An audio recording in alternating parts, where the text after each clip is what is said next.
যেই সমস্ত আমলের মাধ্যমে বান্দার রিজিক বৃদ্ধি হয়, অভাব দূর হয়, সেই আমলসমূহের মধ্য থেকে একটা অন্যতম আমল হলো তাকওয়া এবং তাওয়াক্কুল অবলম্বন করা। সূরা তালাক 2 এবং 3 নম্বর আয়াত।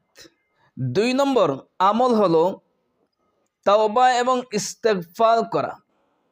সূরা নূহের 10 থেকে 12 নম্বর আয়াতে এখানে আল্লাহ তাআলা ইস্তেগফারের একাধিক ফজিলত বর্ণনা করেছেন। এর মধ্য থেকে একটা ফজিলত আল্লাহ পাক বর্ণনা করেছেন যে ইস্তেগফারের মাধ্যমে আল্লাহ রাব্বুল আলামিন তাদেরকে মাল দিয়ে সহযোগিতা করবেন।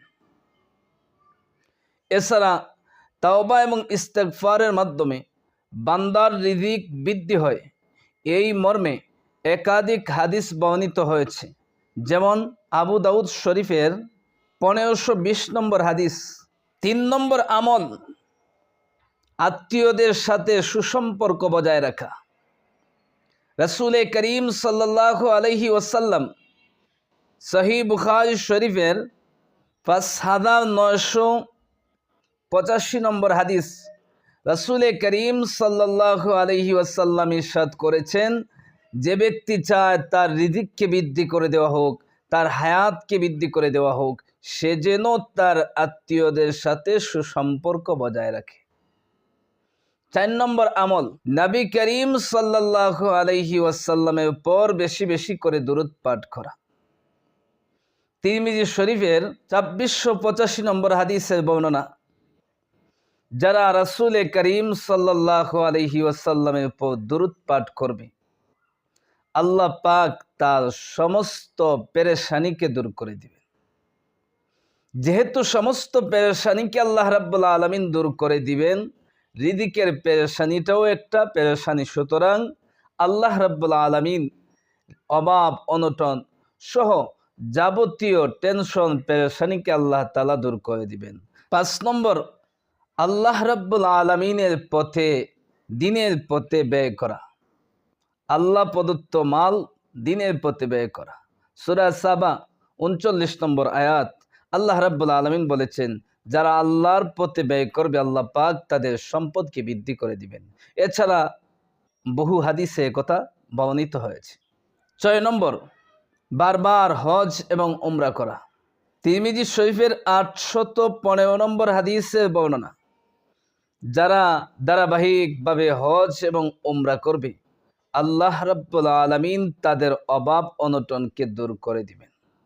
7 নম্বর দুর্বলদের প্রতি সদাচরণ করা, তাদেরকে সমাদর করা। সহিহ বুখারী শরীফের 2896 নম্বর হাদিসের বর্ণনা, রাসূল করিম সাল্লাল্লাহু আলাইহি ওয়াসাল্লাম বলেছেন যে তোমাদেরকে রিজিক প্রদান করা হয় তোমাদের দুর্বলদের মাধ্যমে, সুতরাং দুর্বলদের প্রতি সদাচরণ করো।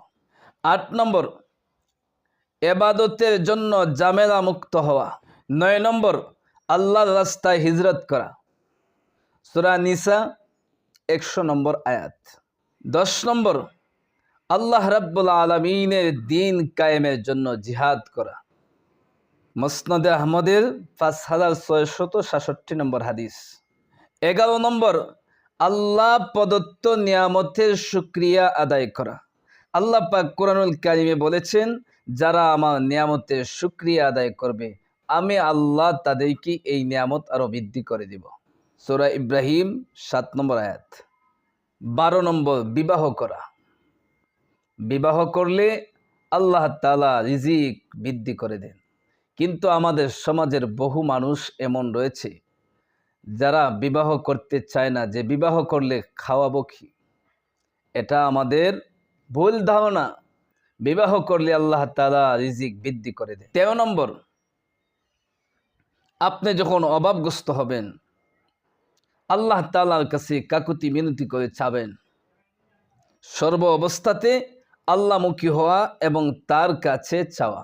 তিরমিজি শরীফের 2896 নম্বর হাদিস। আল্লাহ তাআলার নাফরমানি বর্জন করা, অর্থাৎ যেই কাজ করলে আল্লাহ নারাজ হয়, গুনাহের কাজসমূহ ত্যাগ করা।